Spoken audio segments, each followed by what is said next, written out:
মিরিজোড়া ধারাবাহিকে দেখেছিলাম নীলুকে কিডন্যাপ করেছে ক্রান্তি ভাই আর তার দলের লোকেরা। নীলু বুঝতে পারেনি এরা কারা।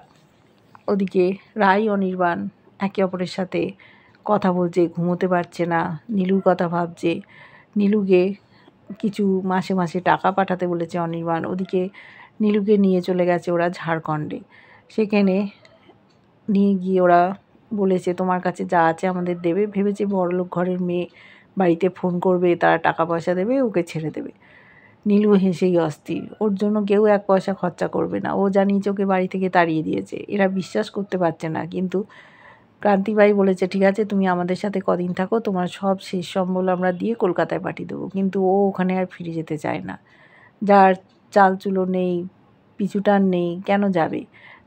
নাম বলেছে মীনাক্ষী, নীলাঞ্জনা বলল না। ওখানে গ্রাম এরিয়া, ঝাড়খণ্ড, সেখানে মানিয়ে থাকার চেষ্টা করছে, ঘর ঝাড় দিচ্ছে।